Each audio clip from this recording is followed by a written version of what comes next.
우리 배우게 하신 하나님 앞에 감사의 박수 한번 올려드릴게요. 할렐루야. 기도하는데 무슨 생각이 들었냐면 이제 오늘 신앙할 건데요. 날마다 새로운 분이 계시네요. 잘 오셨어요. 어쨌든 이스라엘이 출애굽 후에 가나안 들어가기까지 꼭 40년을 광야 생활을 했잖아요. 근데 매일매일 만나가 새벽마다 하늘로부터 만나가 내렸거든요. 그 만나의 히브리적 의미는 히브리어에서 만나를 뭐라고 하냐면 이게 뭐지? 세상에서 처음 보는 게 내려오네? 그게 만나의 뜻이에요. 히브리어 뜻. 영어로 말하면 What is it? 이게 뭐야? 뭐야? 원래 하나님이 주신 건요, 세상에서 듣도 보지 못하는 것들이에요. 하나님이 부어주는 건요, 한 번도 땅에서는 맛보지 못하는 이게 뭐야? 이런 것들이라고요. 원래 만나 의미는 그런 거라고요. 히브리어 의미 자체가 만나라는 히브리어가 이게 뭐야? 라는 뜻이라고요. 오늘 수도 없이 성경을 목사가 돼서 봤지만 오늘 이 말씀 듣다가 만나가 임하기를, 어머 이게 뭐야? 듣도 못했던 하나님의 새로운 말씀이네 라는 그 만나가 부어질 수 있기를. 바로 적용해도 알아들으시는 거죠? 그리고 여러분의 강단에 매주 설교하시지만 어머 성도들이 이게 뭐야? 우리 목사님 20년 30년 평생 같이 이 교회에 있었는데 왜 매주마다 이게 뭐야? 라는 만나가 떨어지지?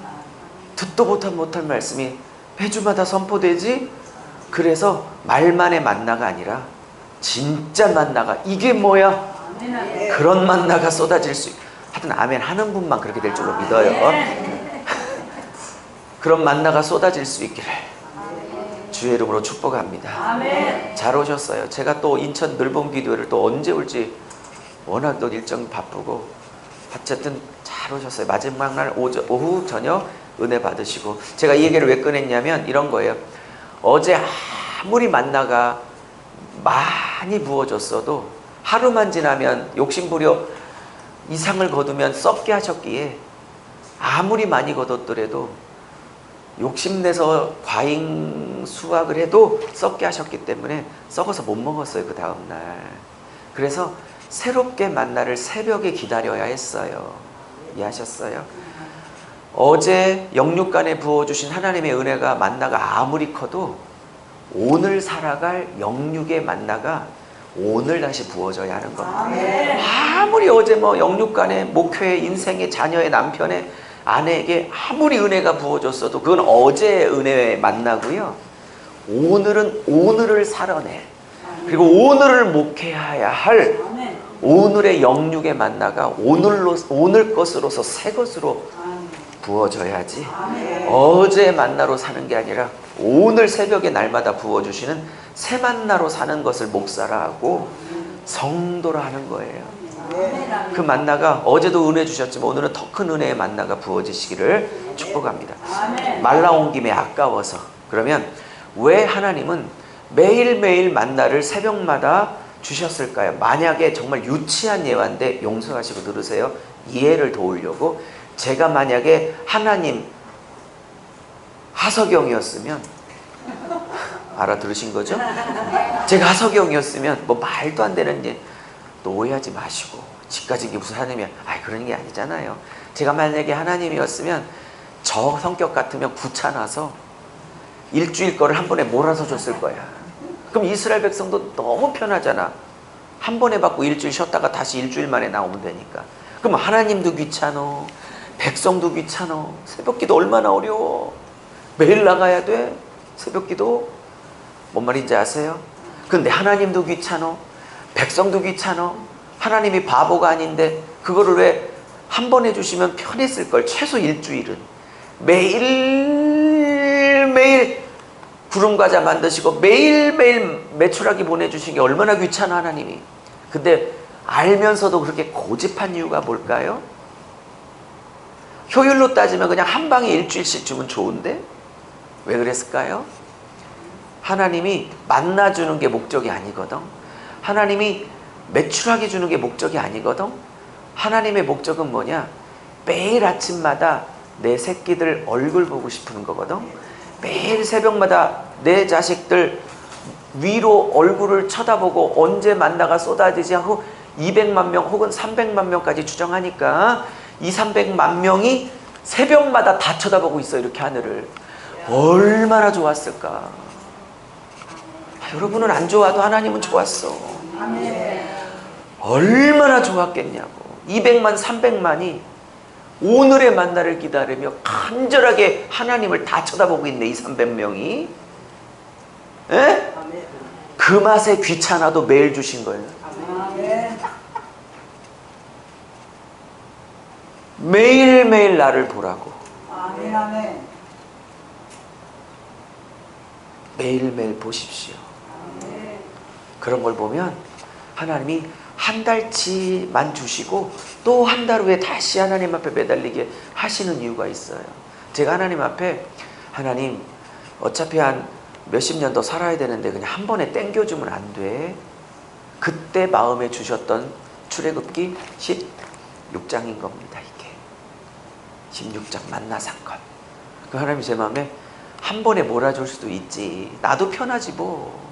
근데 뭐라고 하시냐면, 나는 네가 매일매일 나를 쳐다봤으면 좋겠어. 너도 귀찮고 나도 귀찮을지 모르지만 이렇게 해야 네가 나를 매일매일 위로 쳐다볼 수 있게, 나는 이 방법이, 제가 좋다 이렇게 끝내려고 하는데 아멘을 할지 안 할지 모르겠어. 나는 이 방법이 좋다. 벌써 아멘을 안 하는 분이 2분 있잖아. 왜요? 한 번에 평생 거 땡겨줬으면 좀 좋아. 그 미련을 못 버리는 거지. 출애굽기 16장이 좀 다시 보이죠? 그 만나 사건이. 물론 그 만나는 진짜 생명의 만나로 오실 그 만나, 예수님을 상징하는 건 맞고, 그건 당연히 기본이고, 2, 3차 의미가 왜 이렇게 하셨는지 하나님의 마음을 추적하면 하나님의 얼굴 보고 싶어. 그것도 everyday, day by day. 그러니까 문제 해결할 때만 죽도록 한 40일 보여. 40일 작전기도 하니까 딱 해결해주면 1년, 2년을 안 나타나. 그게 싫어서 day by day 해결해 주신다. 그러면 한 번 해결해주면 그게 고마워서 너 맨날 day by day 얼굴 비춰주면, 아, 그렇게 안 하시죠. 한 방에 하시지. 근데 목사나 성도나 그 죄성은 똑같거든요. 문제 해결이 인생의 신앙의 목표가 똑같거든요. 목사나 성도나 다 똑같아. 제가 보기에. 그러니까 이놈들이, 이 딸들이, 아들들이 문제 해결 받으려고 나에게 오네. 그걸 틀려서가 아니라 해결해 주시지만, 근데 하나님은 그 문제 해결 이후에 매일매일 좀 나 좀 봤으면 좋겠는데, 근데 문제 해결하면 2년, 2, 3년을 안 나타나. 그러니까 하나님이 저걸 어떻게 내 앞에 또 나타나게 하지? 아, 문제 생기면 나한테 나타났지. 그래서 문제를 또 주는 거예요. 어거지 같아? 아니라니까요. 맞다니까. 이게 문제 있을 때만 나 찾아오니까, 그래도 얼굴 보고 싶으면 2, 3년 안에 한 번씩은 문제를 또 일으켜야 하는 거야. 그래야 얼굴을 볼 수 있으니까. 남 얘기예요? 목사나 성도나 지금 내 얘기 아니에요? 목사가 됐는데도 그 신앙 이상 머물러 있지는 않아요? 그만 신앙할게요. 그만. 제가 이따가 벗을게요. 좀 더우면. 자, 그냥 원래 준비한 본문 말고 이렇게 시작하는 기도를 열다가 그때 주시는 말씀이 레마로 올 때가 있어요. 신약 준비했는데 출애굽기 16장 말씀이 번개처럼 스치면서 이 말씀을 한 10분 풀게 됐네요. 10분 15분. 필요하니까 이런 말씀을 시작하게 하셨겠죠?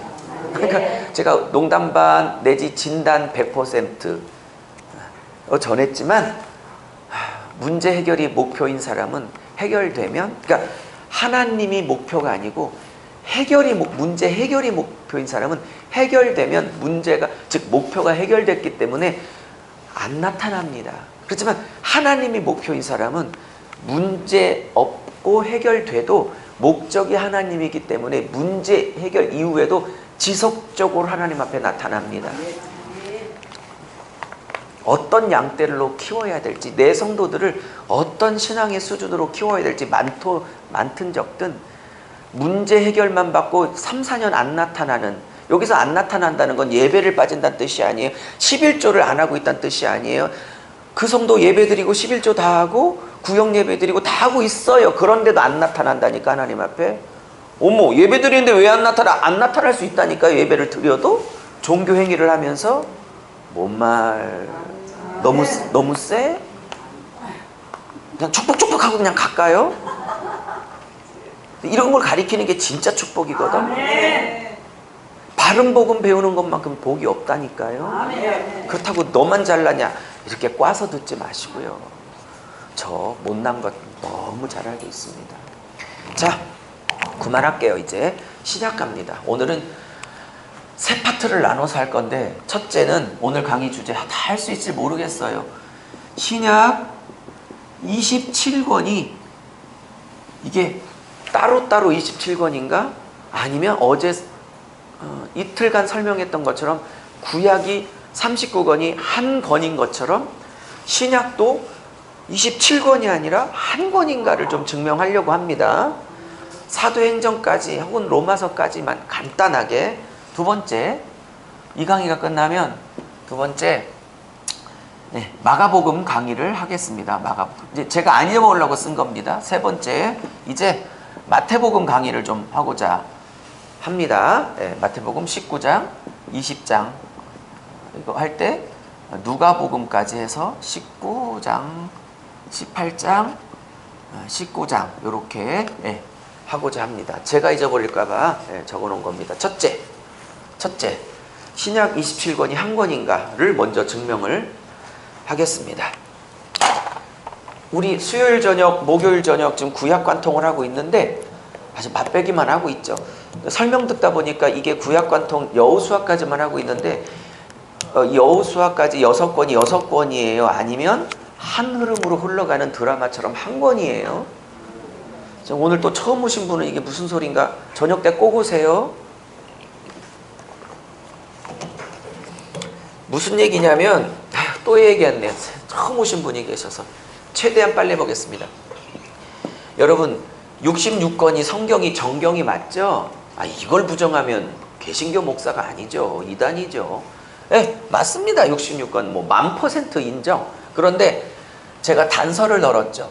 성경을 보는 눈이 열리려면, 성경에 보는 눈이 열리려면 66권으로 물론 맞지만 이렇게 보면 안 된다고 그랬죠. 성경이 열어지려면 무슨 전제로 봐야 돼? 66권이 아니라 한 권처럼 봐야 된다고 그랬죠. 그래서 많이 설명했으니까 그만 얘기할게요. 창세기부터 계시록까지를 첫 번째 권, 마지막 권 이렇게 66권을 파편적으로 보니까 절대 성경이 안 열려요. 이렇게 보면 안 되고 한 권인데 창세기는 1장인 거예요. 그러면 출애굽기는요 2장인 거예요. 그리고 쭉쭉쭉 해서 계시록은 66번째 책이 아니라, 물론 맞지만 성경이 뚫리려면 한 권으로 봐야 되니까 이것은 66번째 권이 아니라 66장인 거죠. 그죠? 그래서 1장에서 시작된 하나님의 나라가 여기서 시작됐고, 그죠?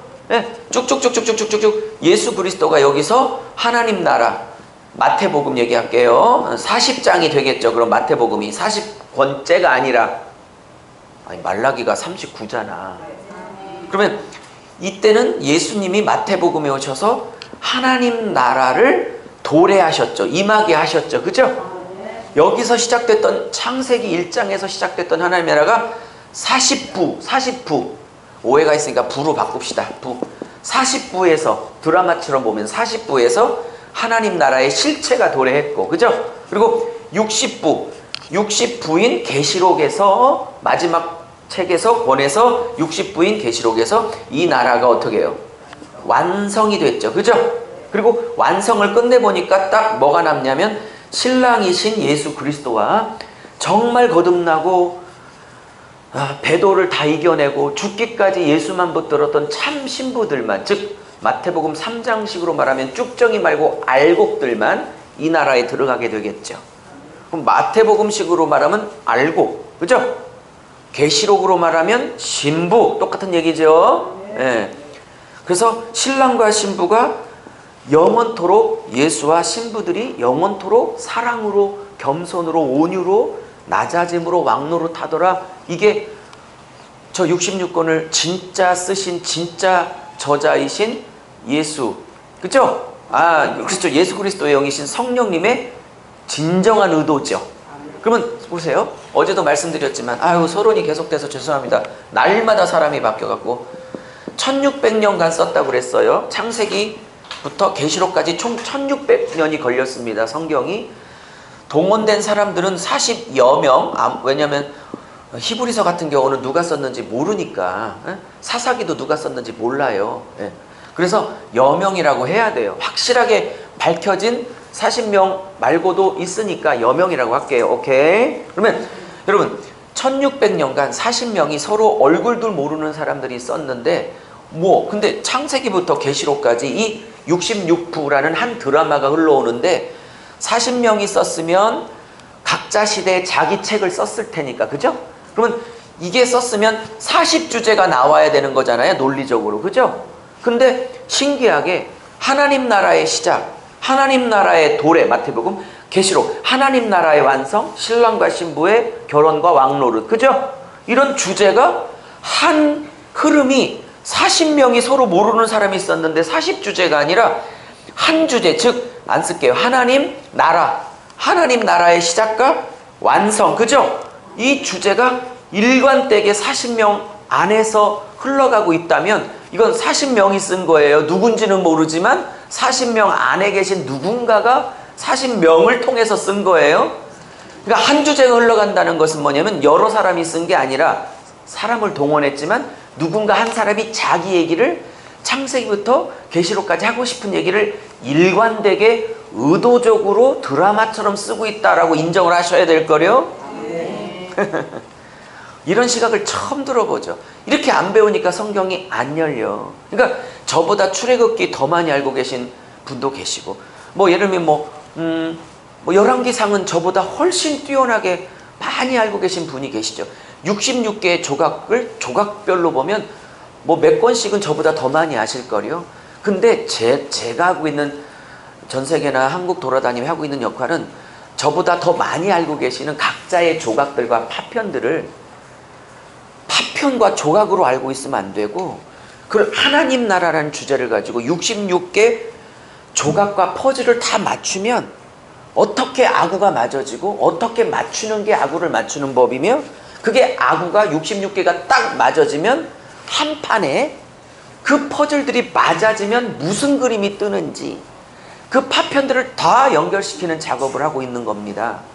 그래야만 성경이 열리기 때문에 이제 무릎으로 이렇게 하루에도 몇 시간씩 기도하시는 그 아름다운 낙타 무릎이 있으신 고수들이시니, 이제 평생을 그렇게 살아오셨으니 이제 목회의 2바퀴 중에 한 바퀴는 너무 저보다 억만 배 더 잘해 오셨으니 한 바퀴가 더 있어야 굴러가지, 한 바퀴는 맴돈다니까.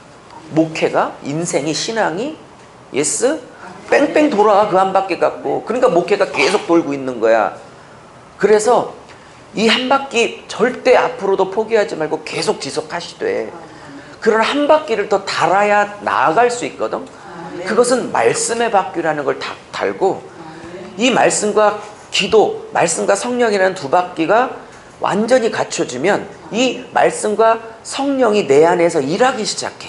그러면 말씀과 성령이 내 안에 일하기 시작하면 나오는 결과는 무슨 방언이나 예언 이런 게 아니고, 이 2바퀴가 내 안에서 2가지가 역사하기 시작하면 뭐가 나오냐면 사랑과 용서와 낮아짐과 겸손과 이런 게 나와.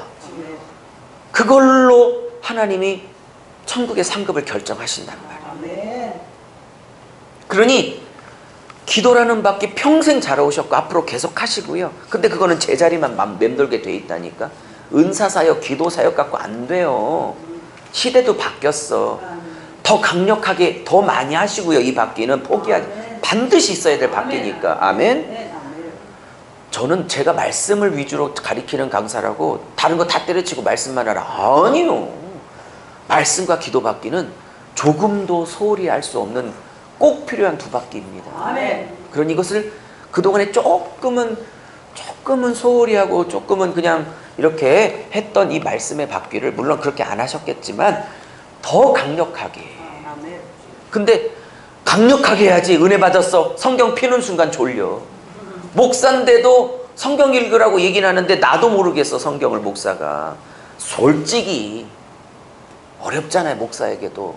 그럼 어떡하겠냐고. 그러면 성경을 열으려면 성경을 핀다고 열어지는 게 아니라 각각의 퍼즐들이 1600년간 40여 명을 동원했어도 각자 자기 시대의 사명을 따라 한 퍼즐을 썼지만 그 안에 성령이 역사한 거기 때문에 한 분의 이야기가 흘러내려온다고. 그럼 성령의 의도에 맞게 66개의 조각들을 다 맞춰야 된다고. 그 맞추는 시각들을 조금씩 보여주고 있는 거라고요. 그래야 성경이 열리니까. 뭐 열리기 싫은 분들은 아멘 안 해도 되지만 열리고 싶은 분들은 아멘 하십시오. 이제는 말씀과 성령 그리고 인격 세 가지가 같이 가야 됩니다. 자, 그러면 66권이 다 그런데 어제는 수요일 저녁, 목요일 저녁 어제까지는 구약만 다룬 거고 어제 구약 다룰 때 이틀 동안 충분히 동의가 되셨죠? 어머 진짜 한 권이네. 그러면 신약은 어떤가? 한 권처럼 보여드릴게요. 지금부터 신약도 한 권인지. 갑시다. 첫 번째 책이 뭐예요? 마태복음이에요. 두 번째 책이 뭐예요? 마가입니다. 마가. 세 번째 책은요? 누가입니다. 그 다음에 마지막 책은 요한복음입니다. 조금 더 오늘 할 수 있다면 뭐 사도행전이죠. 그 다음이. 그죠? 사도행전입니다. 행전. 그 다음에요. 마지막으로 그 다음에 뭐 로마서인가요? 그죠? 맞죠? 자, 일부러 화살표를 쓰는 이유가 있어요. 연결된다라는 뜻이에요. 자, 실제 그런지 볼까요? 자, 여러분의 신학 지식, 신학교 때 배웠던 지식을 성도님 빼놓고 다 동원해 보세요. 마태, 마가, 누가, 요한 사복음서 중에 제일 먼저 쓰여진 책은 뭐예요? 그래서 학자들은 이것을 마가 우선설이라고 신학교에서 배우셨죠? 마가 우선설. 처음 들어보는 거 아니시죠? 원래 얘가 1번으로 쓰여졌어요. 왜냐하면 이 마가라는 제자는 12사도가 아니고요. 12사도 중에 맏형님 격이었던 베드로 사도의 영적 아들이자 영적 제자예요. 내 아들 마가를 데려오라 뭐 이런 얘기도 있죠. 그래서 그러면 누가는요? 이분도 의사지만 12사도 중에 전혀 안 들어간 분이죠. 근데 어떻게 성경을 썼냐? 마가의 영적 아비, 영적 스승은 누구였어요? 사도 바울이었거든요. 그러니까 마가는 베드로에게, 누가는 바울에게 영향을 받아 그 영적 아들들이 이것을 쓴 것입니다. 그리고 제일 먼저 쓰여진 것은 뭐냐? 제일 먼저 쓰여진 것은 마가복음입니다. 설명이 길어지는데 마가가, 즉 베드로가 AD 주후에 65년인가 66년쯤에 순교를 해요. 65년쯤 순교를 해요. 왜냐하면 네로 황제가 죽기 직전에 베드로를 순교시켜요. 그리고 지도 얼마 후에 바로 죽죠. 그래서 네로에게 십자가에 못 박혀 죽은 그 네로를 통해서 순교한 베드로가 그쯤 죽어요. 그러면 왜 마가복음이 제일 처음에 쓰여졌냐? 12명의 사도들이 점점 죽어나가고 있어요. 그리고 맏형님 격인 베드로가 지금 죽기 직전이에요. 물론 사도 요한은 요한계시록을 써야 되는 사명이 있기에 90세까지 살았지만, 오케이? 그러나 나머지 11제자는 다 죽었어요. 심지어 사도행전 이전에 제비 뽑아 마지막 사도로 늦게 결합한 마띠아도 사실은 성경에는 없지만 전승을 보면 인도에서 죽었다나 어디서 순교하셨어요. 그러니까 다 죽어나가고 있어요. 그러면 성령께서 잘 봐요. 성령께서 예수님하고 3년 반을 먹고 자고 함께 동행했던 제자들이 다 죽어나가고 있죠. 그러면 이들이 살아있을 때는 예수님을 3년 반을 글로 남길 필요가 없었어요. 왜냐면 다 살아서 자기가 본 걸 직접 간증하고 다니니까. 근데 다 죽어나가고 있어요. 얼마 안 남았어. 에? 베드로도 곧 죽어. 그럼 베드로가 무슨 얘기를 했겠어요? 야, 우리 12명이 살아있을 때는 이걸 말로 간증하고 선포하고 다니면 되지만 지금 추세로는 다 죽게 생겼다. 그런 얘기를 했을 거예요. 그러니 내가 너에게 3년 반 예수님을 경험하고 쫓아다녔던 것을 쫙 얘기해 줄 테니 우리 12사도들이 다 죽기 전에 이것을 빨리 글로 정리하여 예수님의 생애가 끊기는 일이 없도록 하라. 이런 얘기가 오갔을 가능성도 충분히 있어요. 뭔 말인지 말씀 배우니까 재밌어야 되거든요. 이게 졸리기 시작하면 안 돼요. 네? 네. 그래서 마가가 제일 먼저 썼어요. 자, 그리고 그래서 여기는 80년대쯤, 여기도 80년대쯤 쓰여졌고, 요한복음은 90년대쯤 쓰여졌어요. 됐죠? 그러면 잘 봐요. 우리 상식적으로 제일 먼저 쓰여진 책인 마가복음이 신약성경 첫 권으로 와야겠죠. 시기상 제일 빠르니까. 한 15년, 20년 차이가 나니까. 근데 이 성경의 순서, 이걸 정경학이라고 하는데, 정경 27권을 짜고 그거를 순서를 이렇게 맞출 때에, 물론 사람이 저 순서를 짰죠. 근데 이 회의를 할 때도 저는 성령이 역사했다고 믿는 사람입니다. 예? 그러면 마가복음이 제일 처음에 와야 되는데 마태복음이 제일 늦게 왔어요. 15년, 20년 후에 쓰여진 마태복음이. 왜 그랬을까요? 많은 평범한 설명은 뭐냐? 마태복음이 제일 분량이 많아. 복음서 중에 28장으로 제일 많잖아. 그래서 분량이 많아서 마태복음을 제일 먼저 배치했다. 이렇게 얄팍하게 신학을 하고 그렇게 가리키니까 말씀이 안 뚫어지는 거예요. 분량 때문에 앞에 배치했다. 아니 뭐 그럴 수도 있죠. 그런데 성경은 그렇게 안 단순해요. 저 순서를 짤 때도 저는 성령의 의도가 있다고 믿는 사람이니까. 그러면 지금부터 왜 마태복음이 이런 식으로 제일 먼저 나왔는지 설명을 함으로 신약이 왜 한 권인지를 증명을 하겠습니다. 왜? 제 취미가 다 연결시키는 게 제 취미니까. 파편화된 걸 다 연결시키는 게 제 취미라고요. 또 사명으로 알고 있어 또. 네? 그러면 여러분 마태복음은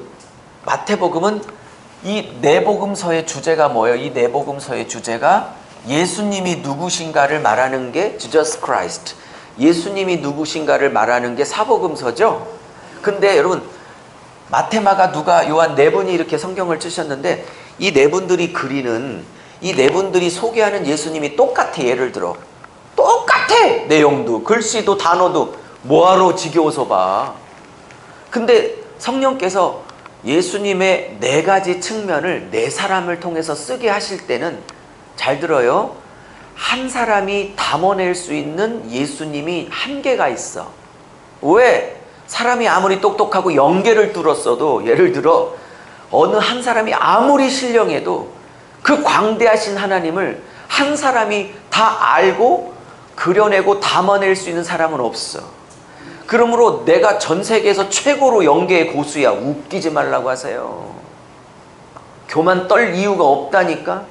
아무리 영적 고수여도 그 사람이 담아낼 수 있는 한계는 정해져 있다고. 왜? 그 사람이 안 똑똑하고 안 신령해서가 아니라 하나님이 너무나 광대하신 분이기에 아무리 영적인 고수여도 자기가 알고 있는 하나님이 다일 수는 없는 거라고. 그래서 정말 깊이 들어가면 우리나라 속담처럼 벼가 익으면 고개를 숙인다고. 깊이 은사든 말씀이든 깊이 들어갈수록 모르는 게 천지구나 라고 해서 고개가 저절로 숙여져. 그러니까 잘난 척하고 자랑질하는 것들은 아직은 초기 단계야. 근데 그런 분들이 다듬어질 때가 있겠죠. 네? 남 얘기예요? 나 얘기예요? 하나님이 잘난 척하는 순간 아휴 저거 아직도 멀었네. 저거 많더라고 잘난 척하는 분들이. 자 근데요, 그래서 네 가지 관점이 다 달라요. 예수님이 누구냐를 그리는 게. 자 그럼 마태복음은 예수님을 뭘로 그리냐? 예수님은 왕이시다를 그려. 어떤 왕? 하나님 나라 세우시는 왕으로 그려. 관점이. 그래서 창세기 1장 마태복음 1장에 다른 복음서에서는 전혀 언급하지 않고 있는 족보가 쫙 나오면서, 그죠? 그 족보가 총 42대가 나오는데 그 중간에 14명이 전부 다 남유다 왕들을 그려. 그리고 그 가문에서 나왔다고 말해요. 그러니까 마태복음은 뭐 그것만 갖고 말할 수는 없지만 왕이신 하나님, 즉 하나님 나라를 보여주고 세우시는 왕으로 그려. 이해하셨습니까? 그러면 마가는요, 베드로에게 배운 마가는 또 다르게 그려요. 물론 분량도 1장부터 16장까지 제일 짧지만, 요건 28장까지고, 요거는 16장까지고, 요거는 24장까지고, 요거는 21장까지고, 이렇게 되는 거죠. 그죠? 그러면 마가가 그리는 예수님은 뭐냐? 섬기시는 종. 섬기시는 종. 또 하나, 이것도 중요하고 두 번 더 중요해요. 뭘로 섬기냐? 십자가 죽음으로 섬겨. 십자가 고난을 받는 종이야. 십자가 고난의 종. 이해하셨어요? 무슨 얘기인지 아셨어요? 그래서 마가복음의 가장 중요한 성경 구절인, 그게 몇 장인지는 기억이 안 나는데, 그게 내가 섬김을 받으려 온 것이 아니요 섬김을 섬기러 왔나니 내가 모든 사람을 향하여 대속제물로 왔다, 이렇게 말씀하시죠. 그게 마태복음의 핵심 구절이에요. 자, 세 번째, 누가입니다. 누가는 뭘로 그리냐? 종이 아니고 누가는 예수님이 인간이시라고 그려요. 우리랑 똑같은 인간이야. 우리와 같은. 근데 하나 전제가 있어야 돼. 그럼 예수님도 죄가 있어? 그게 아니라 예수님은 죄가 전혀 없으신, 그러나 피곤하시기도 하고 그 인생의 짐을 못 견디시기도 하고 무거운 십자가, 그거를 매를 맞아서 들지 못하시는 우리랑 똑같은 인간으로 그려. 그래서 그러나 죄는 없으셔. 이렇게 그려요. 정말 그런가? 공부하시면 돼요. 요한복음은 관점이 완전히 달라요. 그래서 이 요한복음을 전후로 한 이 세 가지를 관점이 같다 그래서 관점이 같다 그래서 공간복음이라고 하는 거고, 그죠? 예. 그 다음에 이 요한복음은 예수님 뭘로 그러냐면 태초부터 하나님이신 예수로 그려요. 예? 이해하셨습니까? 그러면 이 세 복음서는 왕으로 오셨든 종으로 오셨든 인간으로 오셨든 관점이 다 이 땅과 관계돼 있어요. 출발이. 오케이? 근데 이 요한복음은 이 땅에서 출발하는 게 아니라 그분의 소개를 처음부터 뭘로 하고 있냐면 태초에 말씀이 계시니라 이 말씀이 하나님과 함께 계셨으니, 그죠? 이 말씀은 곧 하나님이라 14절, 1장 14절, 그 말씀이 육신을 입고 이 땅에 오셨으니, 그죠? 예수라, 이렇게 딱 나오는 거죠?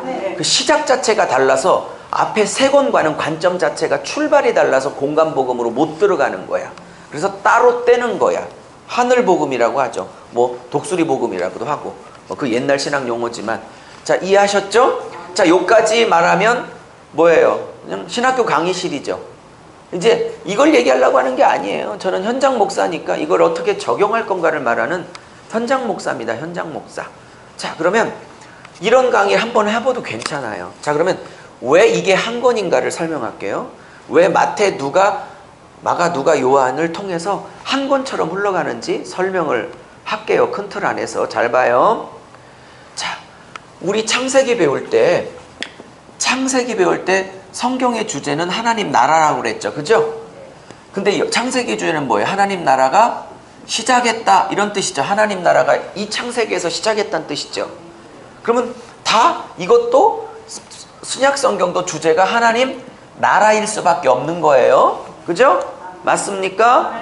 자, 그럼 하나님 나라라는 관점으로 일관되게 66권을 뚫고 있어요. 그죠? 그러면 마가복음이 15년에서 20년 먼저 쓰였는데도 성경의 순서를 짤 때 물론 성령이 감동하셨지만 늦게 쓰여진 마태를 앞에 배치한 건 흔하게 말하는 분량이 제일 커서가 아니에요. 그거 아니에요.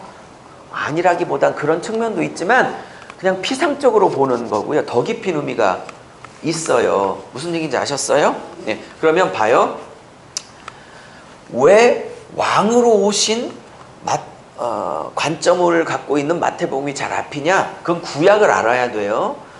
우리 어제 여호수아까지 공부를 했어요. 그죠? 이틀간. 그러면 여호수아까지를 왜 6권을 강의했냐면 여기에 땅이 완성돼야 되니까 6권을 강의한 거예요.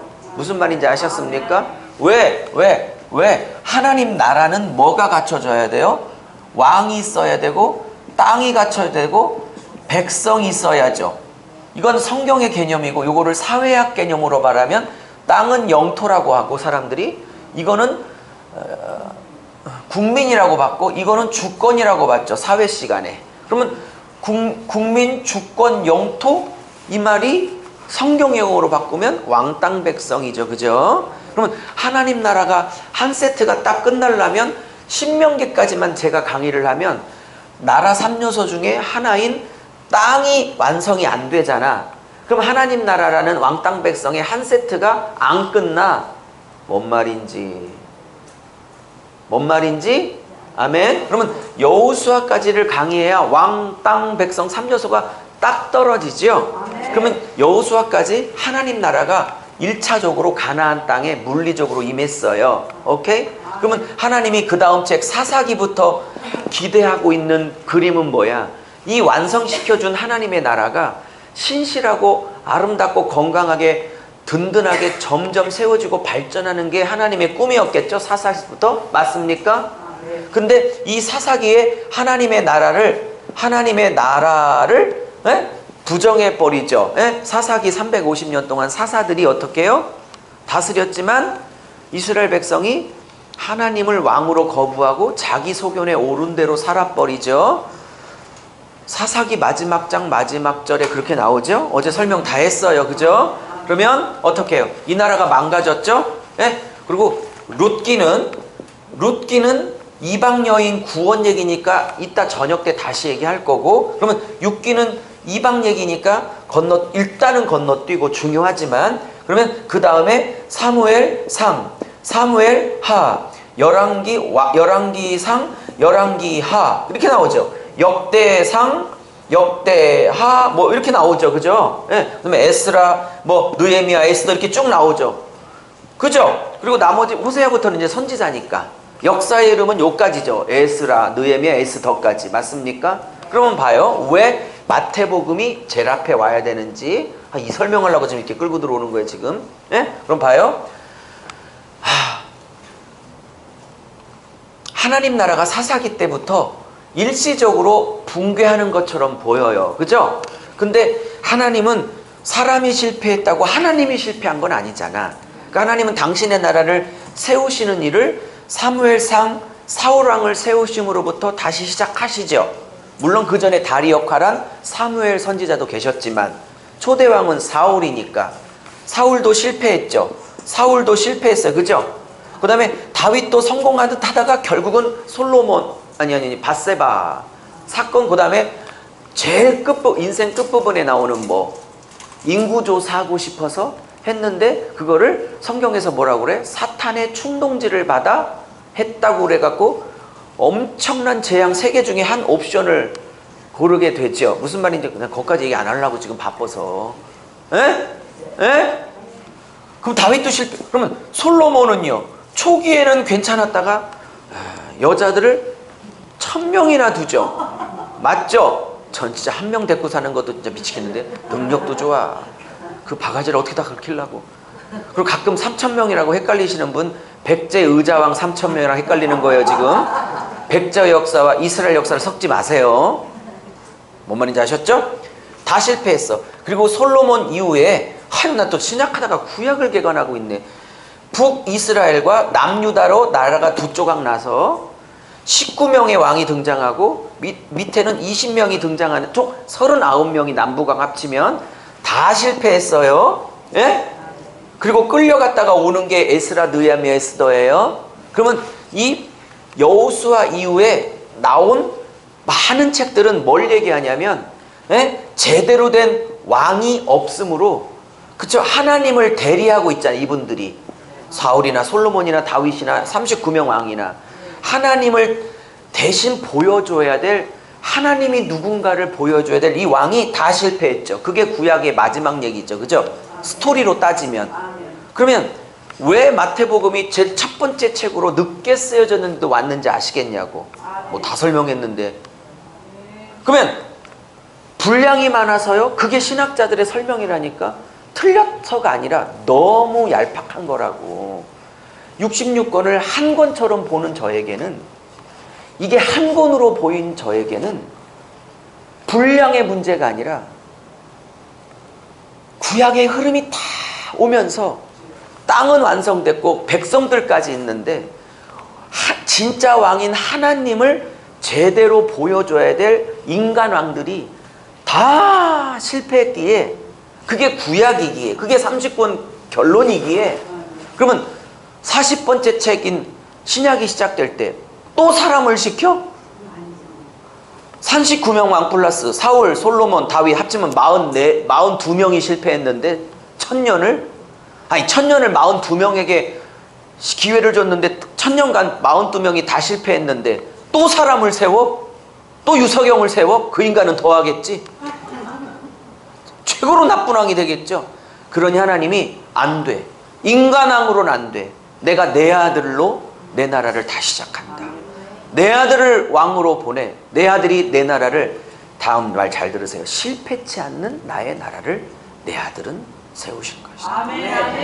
그래서 마태복음이 분량 때문에 앞에 배치된 게 아니라 구약의 흐름 안에서 인간왕으로 안 되기에 하나님의 아들 그분이 오셔서, 그분은 실패치 않으실 왕이니까 그분이 실패치 않는 하나님의 나라를 이제는 세우고야 말리라. 그런 흐름으로, 그러니까 여러분 이것을 66권을 한 눈으로, 한 흐름으로, 한 권으로 보는 시각이 없으면 절대 못 보는 시각이라고. 뭔 말인지. 오늘 저녁 때 한 번 더 할 거예요. 근데 너무 기가 막히죠. 그러니까 이렇게 오셨단 말이죠. 39권 인간왕이 실패한 그 자리, 내 아들이 이 나라의 왕으로 와서 내 아들은 실패치 않을 것이고, 그리고 하나님의 아들 예수 그리스도가 세우신 나라는 인간왕들의 실패를 반복하지 않을 것이고, 반드시 계시록에서 완성을 볼 아들이기에 그를 이제 인간에게는 더 이상 기대하지 않고 하나님의 아들 자신이 실패치 않게 하겠다라고 해서 늦게 쓰여진 마태복음, 즉 왕으로 오신 예수님을 그리고 있는 마태복음이 순서로 제일 먼저 배치되는 걸, 이걸 정경학의 신약 66권의 순서의 의미를 추구하는 정경학의 일부분이에요. 네? 저는 그거에 미쳐가지고 꽂힌 사람이에요. 남들이 다 파편적 보는 걸 다 연결시키는 것을 취미와 사명으로 여기고 싶은 거고,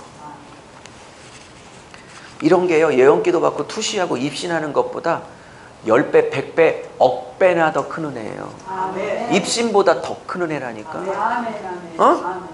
예언과 투시보다 더 큰 은혜라니까. 좀 정신 좀 차리세요. 말씀에 미쳐야 된다고. 자, 갑시다. 그러면 이제 색깔을 바꿔서, 아이고, 이 세 가지 다 어쨌든 해보죠. 네. 못하면 저녁 때 또 하고, 못하면 한 2시까지, 새벽 2시까지 하고. 자, 갑시다. 그러면 왜 한 권인지 다시 들어올게요. 이제 신약으로 와서. 어머, 이게 4권이 그냥 한 권처럼 흘러가네. 이렇게 보여드릴게요. 봐요. 자, 마태복음 충분히 설명했어요. 예수는 하나님 나라를 세우시는 왕으로 오셨다. 그거죠. 근데 마가복음은 누가 뭐래도 섬기는 종, 고난받는 종이거든요. 그게 이 고난받는 종이 이사야서 40장부터 55장까지가, 이게 전체 주제가 마가복음이에요. 이사야 40장도 50장까지는 고난받는 메시아를 얘기하고 있으니까, 예? 그가 징계를 맞음으로 우리가 나음을 입었고 그가 채찍에 맞음으로 우리가 평안을 뭐죠? 이런 단어가 다 이 40장과 55장에 다 들어가 있어요. 그러므로 제가 보기에 이사야 40장과 55장까지는 정확하게 마가복음이야. 그러니까 가끔 유튜브에 댓글을 달아요. 아, 요한복음만 혹은 요한계시록만 마가복음만 듣고 싶은데 왜 자꾸 이사야 끌어오고 창세기 끌어오고 헷갈리게, 제가 댓글을 달아서 보지 마요. 달라다가 안 달았어. 상처받을까봐 그냥 내가 욕먹고 말지. 에휴. 근데 제가 왜 그러냐면 펼치고 싶어서 펼친 게 아니라 성경이 하나이기 때문에 얘기를 안 할 수가 없다고. 뭔 말인지 그 좀 제발 무식한 소리 하지 말라고. 달라다가 말았어. 막 달고 싶었는데 그냥 이것까지 참으라. 그게 성령 음성인지 뭔지 잘 모르겠는데 그냥 참았어. 도우려고 올렸던 유튜브에 그렇게 공격을 많이 해서 이제는 칭찬이든 욕이든 아예 못 달게 댓글 자체를 막으려고 그래요. 그걸 소화시킬 능력이 없어. 아직 인격이 안 돼서. 속상할 때도 많고. 그러니까 여러분은 칭찬 쓰기 싫으면 아예 달지를 마. 비판하는 그분이 잘못돼서가 아니라 저렇게 생각해요. 제가 아직 그럴 그릇이 안 돼, 소화할. 제가 쓰레기인 거죠. 그걸 소화를 못하는 제가 쓰레기지. 그분이 잘못됐다고 생각 안 해요. 나는 왜 이걸 소화를 못하는 속 좁은 목사일까? 어쨌든 자 갑시다. 그러면 연결해요. 잘 봐요. 그러면 예수님은 하나님 나라를 세우시는 왕으로 오셨는데, 잘 봐요. 얼마나 기가 막히게 흘러가는지. 그러면 그 왕이신 예수가 하나님 나라를 세우시는 방법이 마가복음이야. 뭔 말인지. 하나님의 나라를 세우러 오신 왕인데 왕으로 오셨기 때문에 힘과 권력과 12군대가 되는, 그러니까 12영이나 되는 천사를 동원하지 못할 것 같으냐 막 이러시죠? 그게 12영이란 건 로마 군사단인데 한 영이, 한 진영이 600에서 한 700으로 구성되어 있으니까 12진영, 12영이면 한 8,000군데 정도 되는 거예요. 또 숫자로 따지는 건 아니지만, 영적인 상징이지만, 이해하셨어요? 나 지금 포박하고 있는 저것들, 내가 12영이라 동원해서 못할 줄 아니? 근데 하나님의 뜻을 이루려고 순수히 포박돼서 가시죠? 여러분, 마태복음은 하나님 나라를 세우시는 왕으로 오셨다예요. 맞습니까? 네. 근데 마가복음에 그게 무력이고 힘이고 능력이고 벼락이고 뭐 돌풍이고 우박이고 칼이고 이랬으면 딱 우리의 왕의 개념하고 맞죠. 근데 성경에서 말하는 왕은 낮아지는 왕이고, 아멘. 대신 죽는 왕이고, 아멘. 섬기는 왕이야. 아멘. 그래서 베드로전서 2장의 8절 9절에서 너희들을 내가 왕 같은 제사장으로 불렀다는 건, 어머 왕이니까 권세를 휘둘르자, 막 이렇게 잘못 복음을 푸는 사람이 있어. 그 성경에서 66권에서 왕은 예수 하나님 당신도 그렇고 세우신 인간의 왕에게도 요구하시는 건 가장 낮아지고 가장 섬기고, 아멘 좀 해봐요. 가장 온유하고 가장 겸손하고. 그게 요한복음에서 예수와 성도들이 왕노릇한다는 뜻이야. 천국 가면 지배한다는 뜻이 아니라 가장 앞치마 먼저 두르고 가장 설거지통에 내 손 먼저 담그고, 그게 계시록에서 말하는 진정한 왕의 예수의 모습이야. 물론 적용을 조금 유치하게 했지만. 이해하셨어요? 그러면 이 마태 마가복음은 뭘 얘기하는 거예요? 왕으로 오신 예수님이 하나님 나라를 이 땅에 세우시는 방법은 힘과 벼락이 아니라 죽는 것으로, 십자가로, 섬김으로, 고난을 통해서 내 가정에. 그러니까 한 가정에 하나님 나라가 그 남편, 자식, 아내에게 임하려면 반드시 누군가는 죽어야 하는 거라고. 아멘 했지만 남편이 죽었으면 좋겠죠?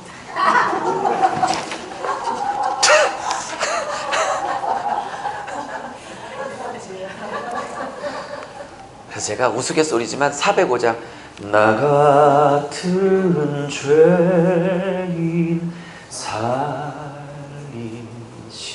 그걸 할 때 제가 가끔 어떻게 불러냐면 너 같은 죄인 사 그만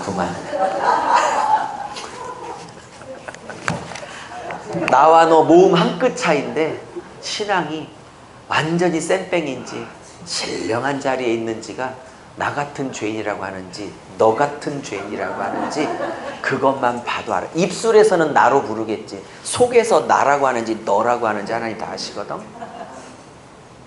그러니까 너 같은 죄인 살리신, 그러니까 아직도 그 나라가, 그 가정이 하나님 나라가 안 임해. 그 왕이 나라를 세우시는 방법은 고난과 죽음으로 그 나라를 이시는다. 그러면 저게 파편적으로 따로따로예요? 흘러간다니까. 어제 6권 흘러가는 거 증명한 것처럼 구약 6권도 완벽하게 흘러가죠. 안 들으셨으니까 오늘 저녁에 꼭 오세요. 네? 마지막 집회니까. 근데 봐요. 갑시다. 그러면 누가복음은 뭐냐면 인간이세요. 근데 죄가 없으세요. 근데 이 누가복음의 독특한 특징은요, 다른 복음서도 강조하지만 누가복음이 훨씬 더 단어 수가 많이 나오는 단어가 있는 게 뭐냐면 예수님도 기도하셨다, 예수님도 성령에 이끌렸다, 예수님도 성령의 충만함으로 갈릴리에 오셨다. 4장 1절. 예? 뭔 말인지 아십니까? 아멘. 물론 다른 복음서도 당연히 기도와 성령이 있어요. 근데 빈도수로 따지면 훨씬 압도적으로 많아요, 누가복음이.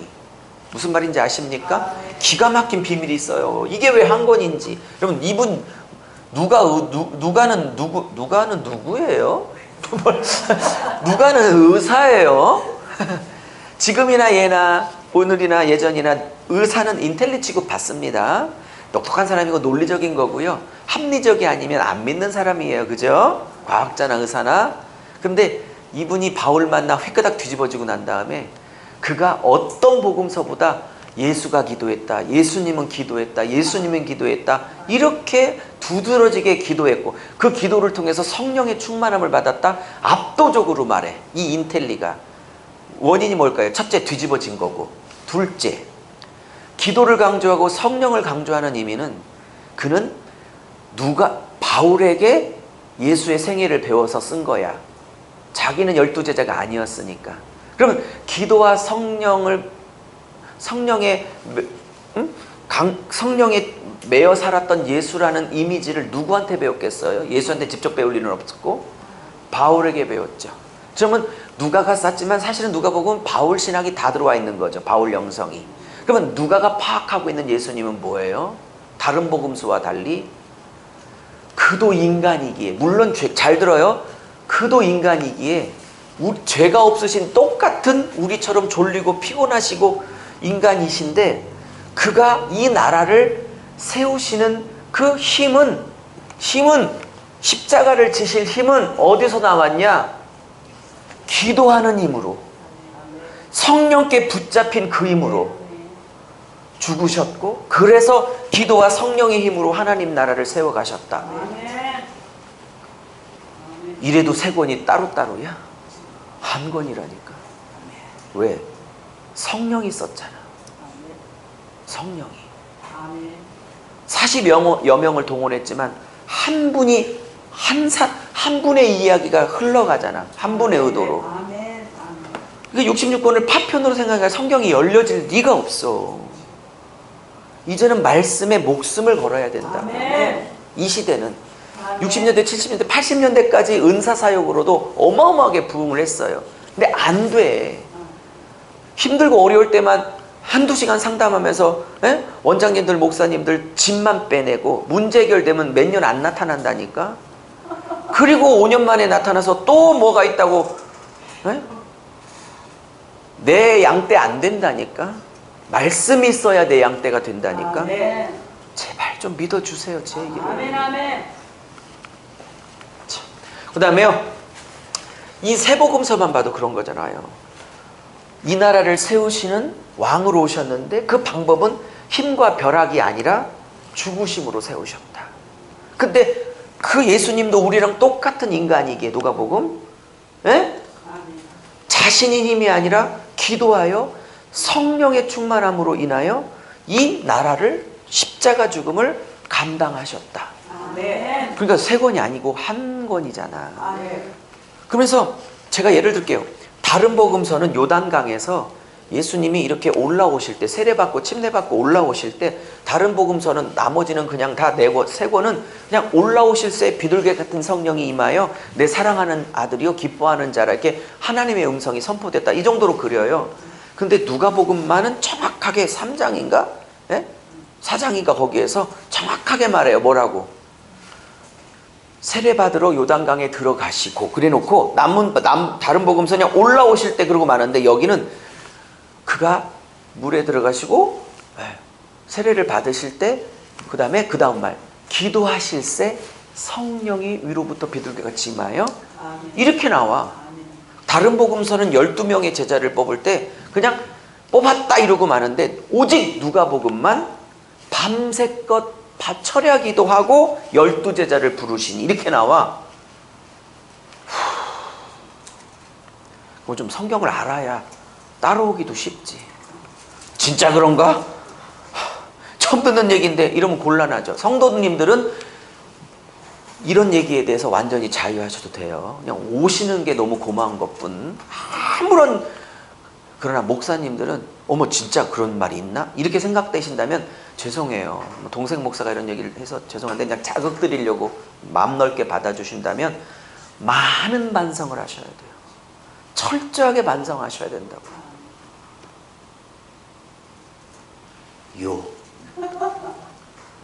성도님 말고 완전 자유하세요. 그러니까 목사가 필요한 거지, 성도님들에게는. 목사님들이 오늘 이 얘기를 처음 들었다. 그러네. 다른 데는 그냥 왔는데 누가복음은 꼭 기도하니까 이걸 강조하네. 한번 찾아봐요. 실제 그런지. 예? 이걸 오늘 처음 들었다 강사에게. 죄송해요. 많이 반성해야 된다고. 내가 뭐 하느라고 인생을 이렇게 어디다 쫓아다녔는지, 말씀에 집중 안 하고 뭐에다 인생을 쫓아다녔는지 잘 생각하시고 반성하시라고. 그렇다고 죄책감 가지라는 게 아니라 좀 자극 드리려고 하니까 이해하시라고요. 예스? 네. 자, 넘어갈게요. 요한복음. 이거하고도 끝내야겠네. 요한복음입니다. 태초로부터 계신 하나님이 주제인데 여기는 조금 더 깊게 끌고 들어가야 돼요. 뭐냐면 무슨 얘기냐? 요한복음의 핵심 구절은 요한복음 1장, 물론 요한복음입니다. 18절입니다. 빨리 다 찾아봐요. 요한복음 18장이 요한복음의 21장까지 풀어가는 핵심 키입니다. 이거에 대한 개념이 안 열려지면 요한복음은 해석이 불가능합니다. 제가 요한복음 책도 딱 2권밖에 없어서 못 갖고 왔지만 요한복음도 한번 구입하셔서 깊이 보세요. 너무너무 재밌습니다. 요한복음 1장 18절이 요한복음을 풀어가는 열쇠인데, 이 열쇠에 대한 파악이 안 되니까 요한복음이 안 열리는 겁니다. 그런데 이렇게 말해요. 태초부터 말씀으로 계신 예수님이 1장 14절, 그 말씀이 육신을 입고 우리 가운데 거하시매, 그죠? 은혜와 진리가 충만하다라 그러죠. 맞습니까? 여러분, 예수님이 성육신 하셔서 이 땅에 오셨는데 그 증상을 뭐라 하냐면, 예수님이 오자 은혜와 진리가 충만하대. 그러니까 정말 예수님이 임재하시고 예수님이 정말 장악하시는 교회는 2가지가 충만해야 돼. 은혜와 진리가. 뭐 은사나 돈이 충만한 게 아니라 은혜와 진리가 충만하다니까. 제가 자꾸 은사를 부정적으로 말하는 것 같지만 절대 오해예요. 여러분 이상으로 사모하고 식물인간 상태에서 5년을 의식 없이 호흡기를 대고 있는 양떼가 있는 목사이기에 여러분이 신유를 구하는 것보다 억배는 더 제가 더 구합니다. 은사도 열려있고 사모하고, 없어서 그렇지 사모하고 갈급하고, 특별히 신유는 그 식물인간 5년째 있는 성도 한번 살려보고 싶어서 하루도 안 빼놓고. 그러니 오해하지 마십시오. 균형을 잡다는 뜻이고, 3일 내내 외쳤지만 모든 은사 위에 말씀이 있어야 은사가 보호받을 수 있고, 은사 실력보다 은사를 보호할 수 있는 말씀 실력이 10배는 돼야 여러분에게 시비 거는 사람이 없을 거다. 아멘. 그러니 정신 차려 말씀에 올인해야 하는 거예요. 아멘. 왜? 은사로 말하는 성령과 성경을 쓰신 분이 동일하게 같은 분이기에 아멘. 내 입으로 나오는 은사로서의 단어와 성경을 통해서 배우는 진리가 똑같아야 합니다. 아멘. 왜? 같은 분이 하시는 거니까. 아멘. 그리고 같은 분이 하기에 절대 기준이 말씀 앞에 삐딱하게 나오는 환상이나 예언이나 통역이나 뭐 이런 것들은 말씀하의 진리에 배치가 되는데 그럼 다 버려야 합니다. 아멘. 말씀 기준으로 모든 걸 점검해야 합니다. 아멘. 내가 보고 듣고 나오는 예언이나 이런 사역들이 너무 기가 막히고 아무리 예리해도 66권 하나님의 말씀 앞에 삐딱선을 타고 있고 이렇게 배치가 대척이 되면 버려야 합니다. 아멘. 아무리 신령한 것 같아도 기꺼이 버려야 합니다. 말씀 아래에 있어야 합니다. 모든 은사는. 아멘. 동의하십니까? 아멘. 안 해도 좋아요. 마음대로 하세요. 그러면 1장 18절 이렇게 말합니다. 하나님을 이건 지울 거니까 쓰세요. 하나님을 본 사람이 없대. 하나님을 본 사람이 아무도 없대. 그죠? 보면 죽으니까. 그러면 누가 보여? 하나님 품 속에서, 하나님의 품에서 영원토록 그 품에 앉아 계셨던 독생자가, 그 다음에 말이 더 중요해. 이제 세 번째 화살표가 하나님을 아무도 본 자가 없기에 하나님 품에서 영원부터 영원까지 앉아 계셨던 유일하신 독생자 아들 예수가 그 다음 이 땅에 왜 오셔야 되냐? 하나님이 누군가를 나타내시려고. 그죠? 하나님을 나타내시려고. 아무도 하나님을 본 사람이 없어. 무슨 말인지 아셨어요? 그럼 잘 봐요. 왜 하나님을 예수님이 가장 자찬을 들 수 있을까요? 영원전부터 하나님하고 살았으니까 그런 거고. 더 깊이 끌고 들어가면 저 품이란 단어가 헬라어로 콜포스거든. 콜포스? 헬라어로 저 품이 안 적어도 돼요? 이 많은 얘기를 다 어떻게 외워버려? 적으세요. 이제부터는 무릎으로 평생을 사셨다면 앞으로도 무릎으로 사시고요. 더 많이. 이제는 볼펜을 들어 연필을 들어 공부해야 한다고. 이거는 불 달라고 해서 오는 게 아니고 공부해야 열어진다고. 그 공부 안 하려면 죄송해요. 어차피 그냥 베린 몸. 어차피 그냥 베린 몸. 그냥 한마디 하겠습니다. 공부 안 하려면 목사면 안 되는 거라고. 그래서 괜히 했다. 분위기 더 안 좋아졌어. 취소! 죄송해요. 자극 드리려고 하니까 건방지게 보지 말아 주시기를. 자극 드리려고 하는 건 죄송해요. 한참 동생이. 죄송합니다. 자, 그러면 연결해 볼게요. 그러면 그분이 이 땅에 왕으로 오셨고, 그렇죠? 나라를 세우시는 방법은 벼락도 아니고 권세도 아니야. 그냥 죽음으로 이 나라를 세우셨고. 근데 이 사명 때문에 온 걸 뻔히 알면서도 오죽하면 이 잔을 내게 옮겨달라고 3번이나 그러죠. 이것 때문에 온 양반도 그래. 이것 때문에 온 양반도. 여기서 양반은 예수님이에요. 이것 때문에 온 양반이 이거 안 지게 해달라고 3번을 겟세마네 동산에 내 잔을 옮겨달라고 그러잖아. 왜? 인간이니까. 죄만 없으실 분, 우리랑 똑같은 성정을 갖고 계신 인간이니까. 그러면 이 십자가를 질 힘을 어떻게 받았냐? 왕이니까, 아들이니까. 여기서 하나님 아들이니까 저절로 알아서 적겠지가 아니고, 누가복음은 뭐래? 그도 인간이기에 이 십자가 질 힘을 기도로, 그리고 이 십자가 질 힘을 성령을 의지해서, 이게 한 권이잖아요.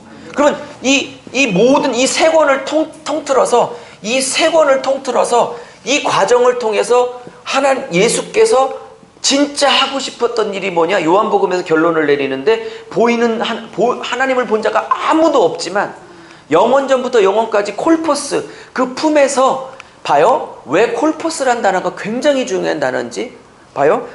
하나님과 단순히 같이 있었다고 말 안 해.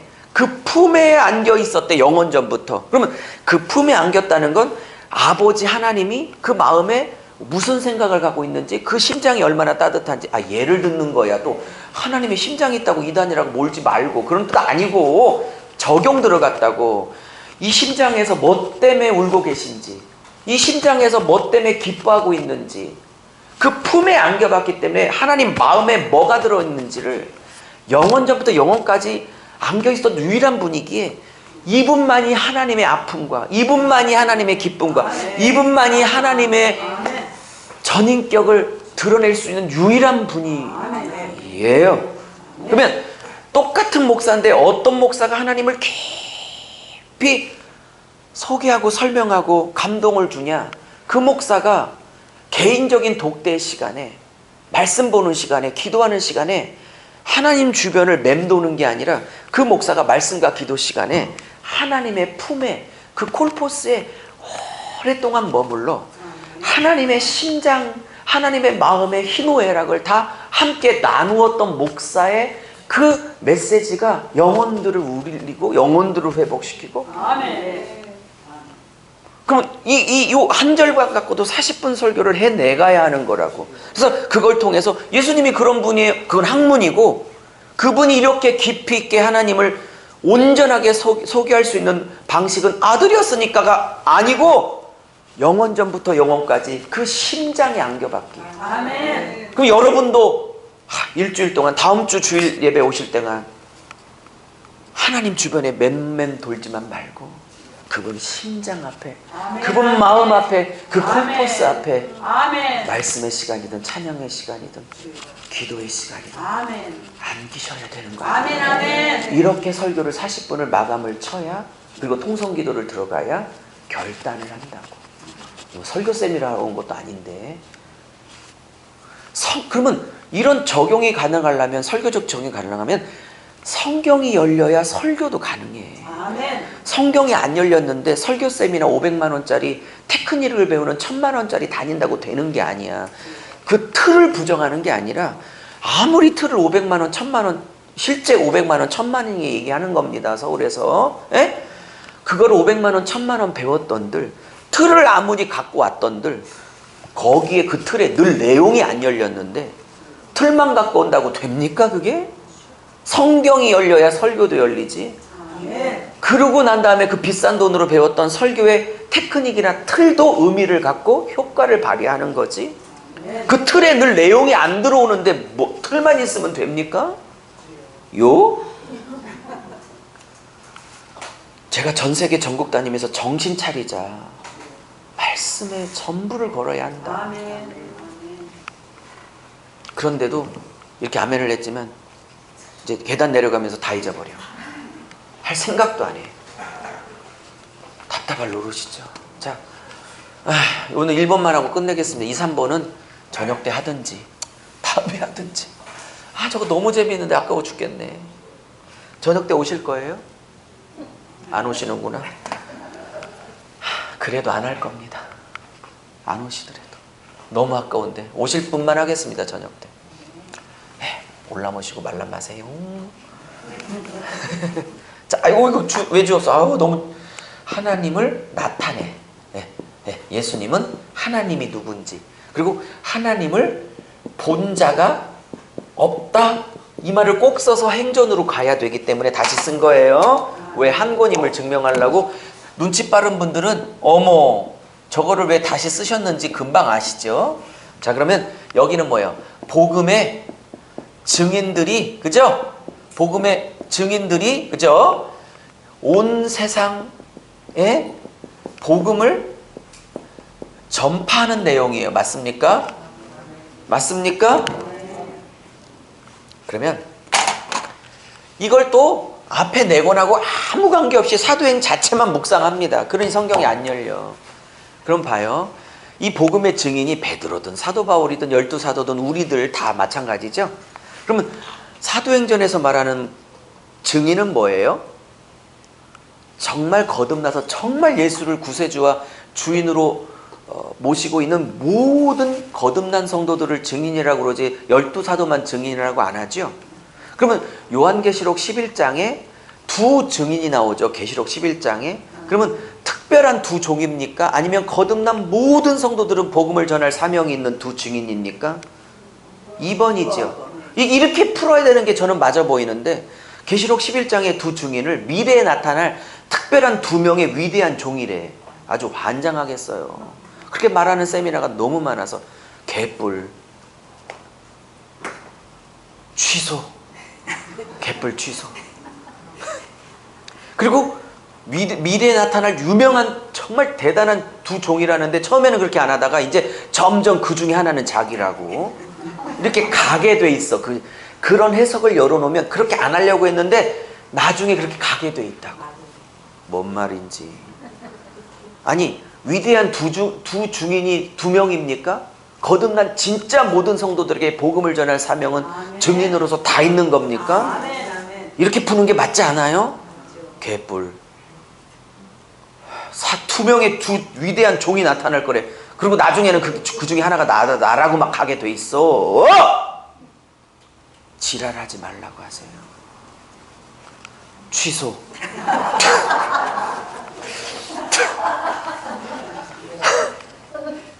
취소. 원래 착한 사람인데 믿지도 않죠? 처음에는 착한 사람이 믿었는데 하도 자주 쓰니까 안 착해 보이지? 맞아요. 자 갑시다. 그러면 끝낼게요.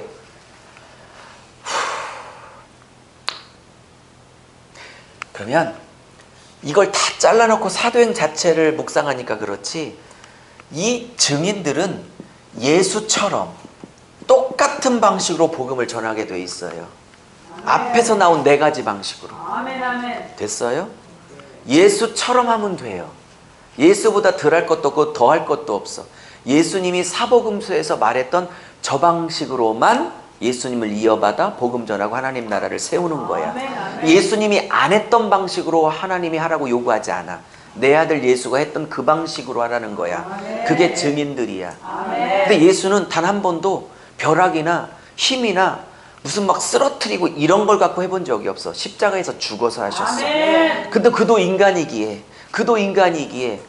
사실 인간이지만 그건 누가복음이고, 요한복음은 인간이지만 완벽한 하나님이잖아. 그건 또 요한복음이고. 그래서 누가복음, 요한복음을 합치면 완벽한 인간이자, 물론 죄를 없고, 또 요한복음 완벽한 하나님이잖아. 그러면 이 땅에서 잘 들어요. 굉장히 중요한 메시지가 나왔어요. 제가 이런 강의를 잠깐을 했는데 이렇게 한 1시간 30-40분을 이것만 할애한 건 여기가 처음이에요. 한 10분짜리 20분짜리 올라가니 깊이 설명하고 있어요. 제가 이거보다 더 깊이 끌고 들어갈 수도 있어요. 근데 그가 요한복음에서는 완전한 하나님이라고 말하고 있기 때문에, 그도 하나님이기 때문에 누가복음, 기도와 성령을 의지할 필요가 없어.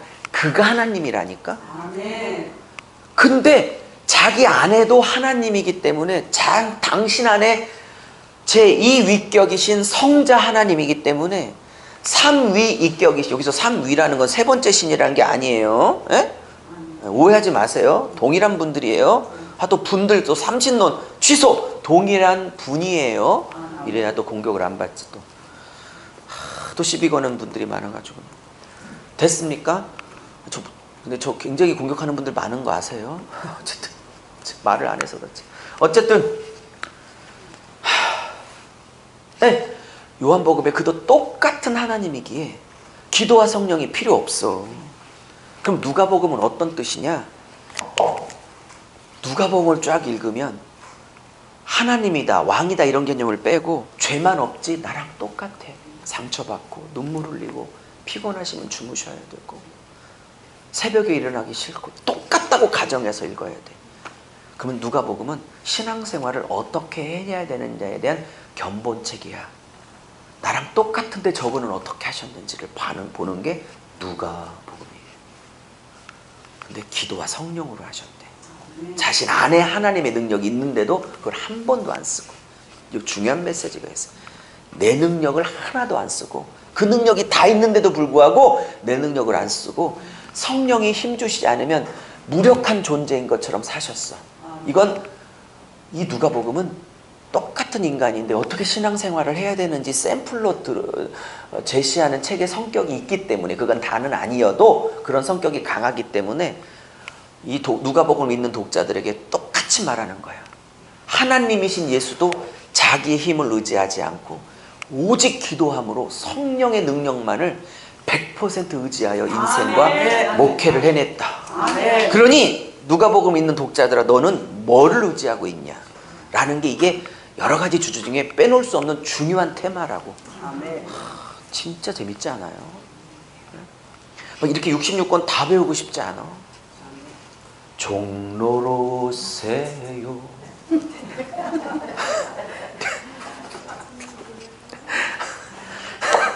왜 이런 쓸데없는 게 나오는지 몰라요.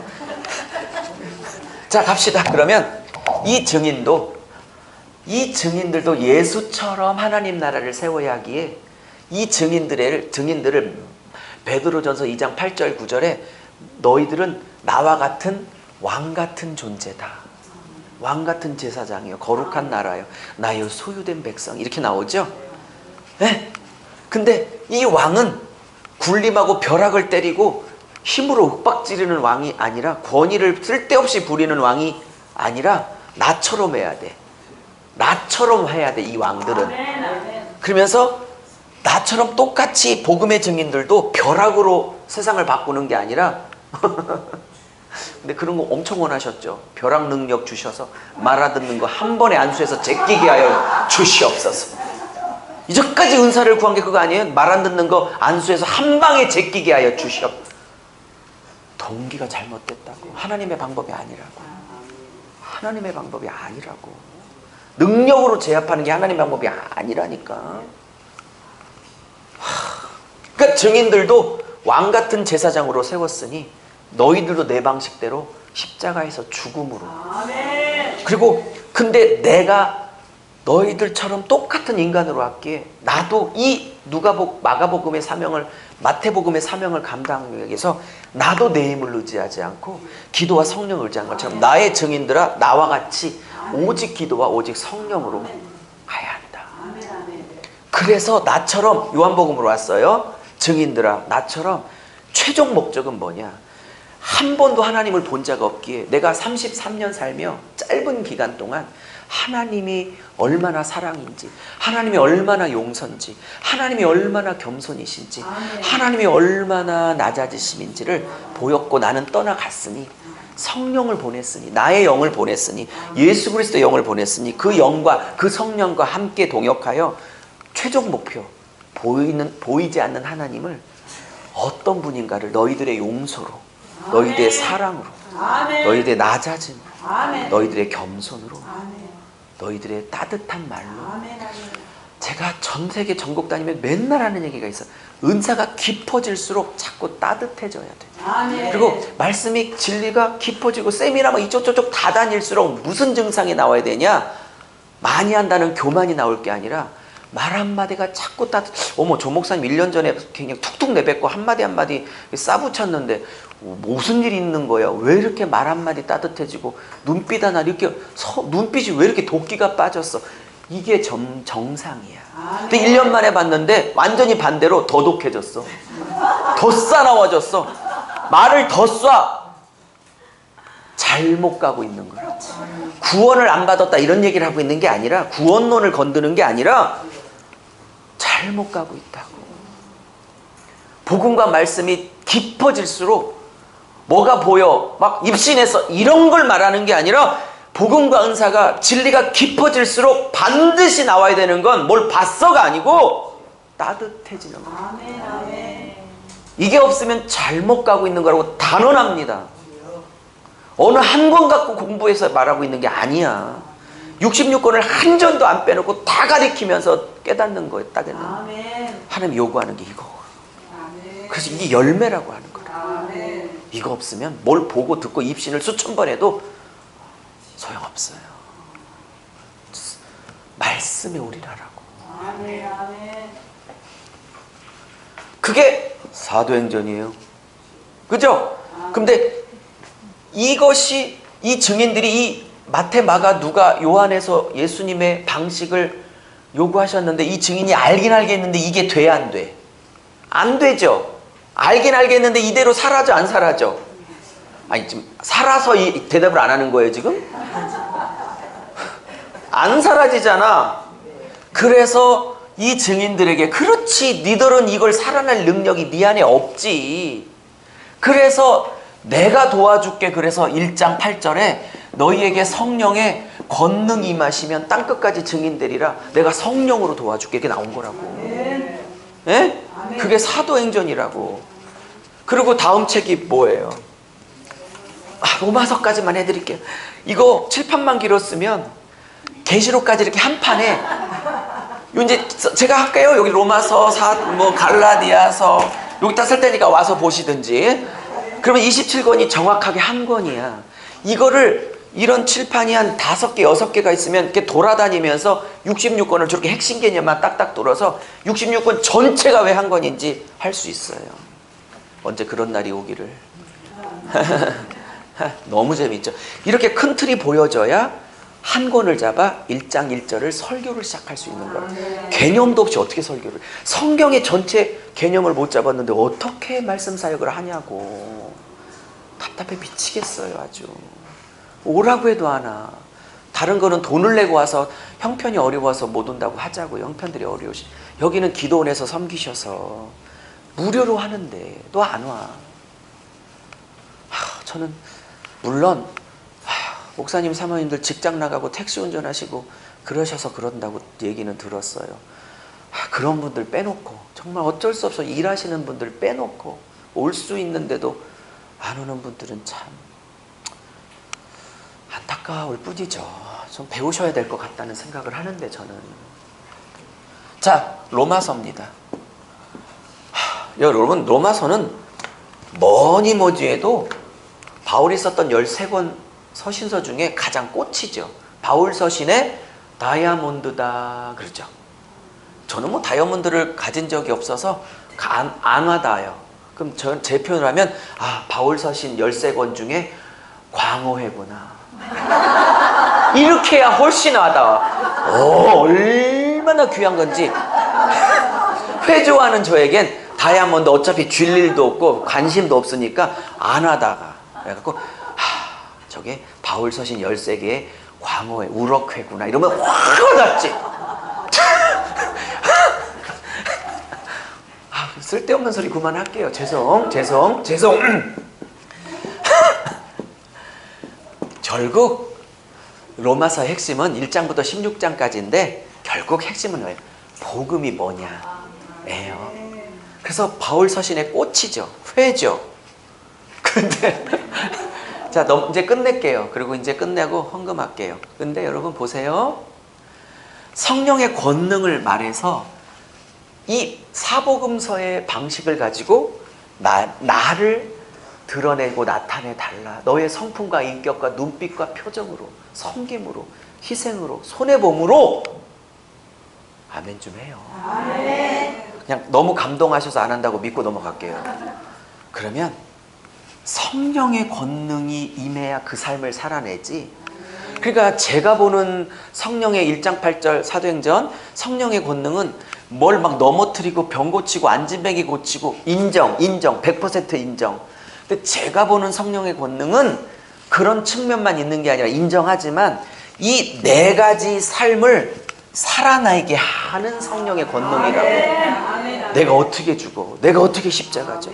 고난받고 십자가에서 죽을 마음 주실, 나 죽을 마음, 나 하나 죽을 마음 주셔서 대속의 제물로 예수처럼 내가 이 가정에 썩어져. 내 남편, 내 자식, 내 아내를, 그리고 우리 교회를 살리려면 반드시 누가 죽어야 되거든.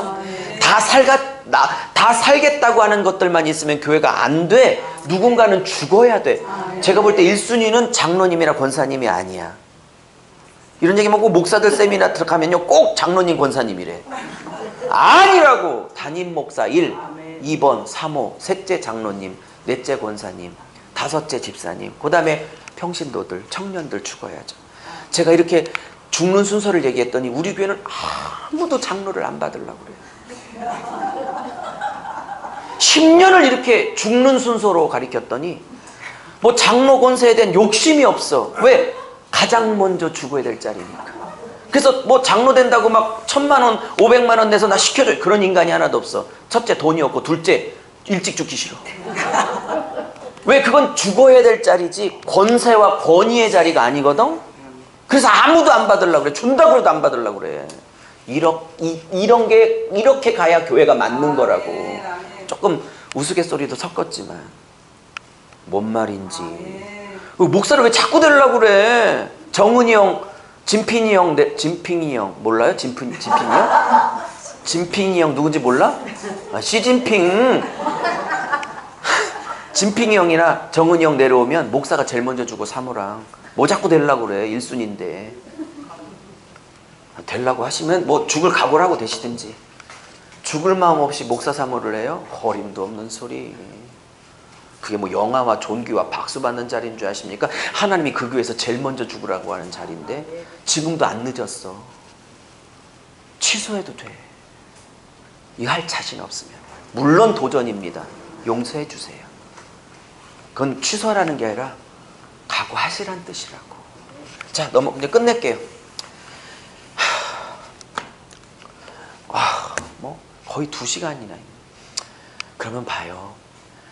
권능, 내가 말하는 1장 8절의 권능은 뭘 뻘떡뻘떡 이루고 죽은 자를 살리는 권능, 여기에만 꽂히셨죠? 예? 그래서 그 권능을 그렇게 평생간 구해오신 거죠? 제가 보면 다 그래요. 목사님들이 성령의 권능을 이유는 뭘 뻘떡뻘떡 일으키고 뭘 고치고 막 세계적으로 쓰임받고 그 권능을 구했다니까. 제가 보기에 틀렸단 말이 아니야. 근데 복음은 그렇게 안 단순해. 이 권능은 이 마태, 마가, 누가복음에서 요구하는 예수님의 재현, 예수님의 삶의 재현, 십자가의 재현을 나로는 안 되니까 그 권능이 임하면 이 4가지 사복음서의 삶의 요구를 그분은 해내실 수 있어요. 너희 안에서. 이렇게라도 좀 생각을 해봐야지. 뭘 자꾸 세계적으로 쓰임받고 뻘떡뻘떡 뭘 일으키고 암을 막 고치고 이런 권능밖에 목사님들이 생각을 안 해서 불만이라고. 나는 부정해서가 아니라 왜 그렇게 복음을 자기들이 보고 싶은 대로만 보냐고. 아니라니까. 제가 보는 진짜 성령의 권능은 나를 십자가에 못 박는 일을 도우시러 오시는 권능이에요. 뭔 말인지. 죽어가는 일을 도우시는 성령이라니까. 복음을 이렇게 풀어가야지. 뭘 뻘떡뻘떡 암 고치고 막 죽은 자 살리고 다 여기에 꽂혀서 막 할렐루야 주여 주여 1000번을 외친들, 그 권능을 욕심내서 1000번을 외친들, 이렇게 죽을 마음, 그죠?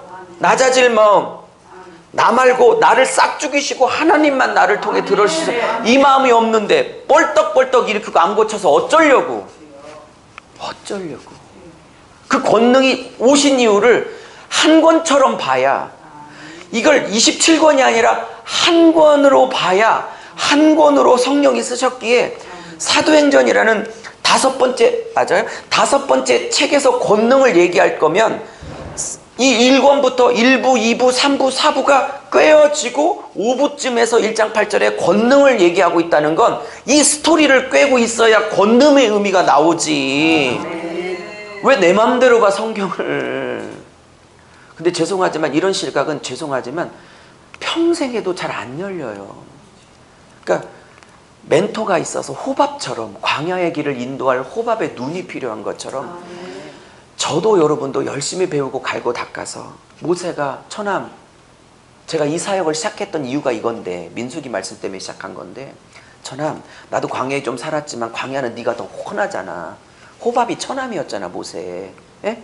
그러니까 민수기에서 출발할 때 너는 더 잘 알잖아. 그러니까 우리 광야길에 눈이 좀 되어 주시오 그랬지요.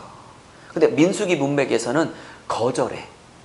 근데 그래서 안 간 것처럼 보여. 근데 여호수아와 사사기에 가면 호밥의 자손들이 가나안 땅에서 기업을 얻어서 대대로 살고 있어.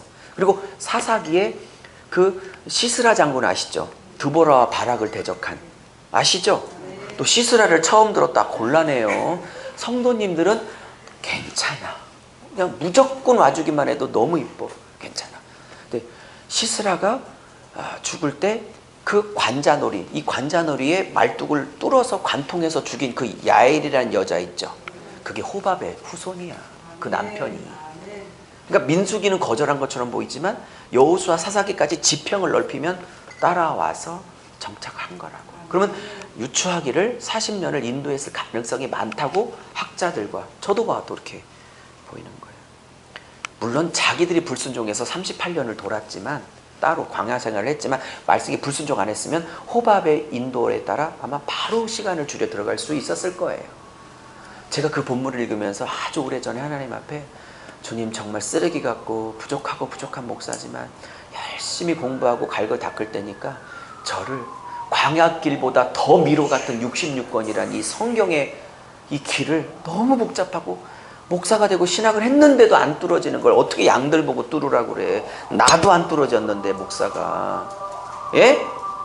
제가 그래서 기도를 했어요. 하나님 저를 광야길에 호밥이 눈을 역할을 한 것처럼 저도 어쩌면 광야보다 더 복잡하고 더 미로인 이 성경의 숲을 시간 줄이고 에너지 줄이고 삶을 낭비하지 않도록 한 번에 좋은 길, 안전한 길, 바르고 정직하고 진리로 인도할 수 있도록 저를 호밥의 눈으로 사용하여 주시옵시옵시옵 이렇게 기도를 한지 꽤 오래됐네요. 그랬더니 하나님 음성이 들렸어. 그래 쓰마 그러시더니 딱 한마디 귀로 들은 것 말고 마음으로 죽도록 나를 의지하여 말씀 열어달라 기도하며 공부하라. 그 세월이 벌써 20년입니다. 20년. 해야 돼. 은사는 무릎 꿇어서 오지만 말씀이 뚫리는 건 공부를 해야 돼. 엉덩이를 붙이고. 근데 저는 몇십 년이 걸렸지만 먼저 호밥처럼 인도할 멘토가 있다는 건 시간과 에너지를 엄청 줄일 수 있는 일이거든요. 그 사람은 몇십 년 했어도 그분의 것을 한 2, 3년 안에 가져갈 수 있는 거죠. 원래 개척자들은 외로운 거죠. 나만 잘났다 그 얘기는 아니고요. 절대 아니니까 동영상 보시는 전국 시청자들도 오해하지 말아주세요. 올려놓을 거니까. 자, 마무리합시다. 마무리하다는 얘기 벌써 10번이나 있네. 그만할게요. 진짜로. 그러면 봐요. 권능에 꽂혀갖고 제가 얘기를 한 거고 마지막 얘기. 근데 다음 번째 6번째 책이 로마서야. 그러면 로마서는요. 사도 바울이 1차 전도행, 2차 전도행, 3차 전도행 중에 초기 게 갈라디아, 두 번째 게 데살로니가 전후서 뭐 이렇게 되거든요. 로마서는 언제 쓰냐면 가장 순교하기 직전 마지막 전도 여행 때 쓴 게 로마서예요. 고린도라는 도시에서 3개월 정도 쉬고 있을 때 쓴 책이에요.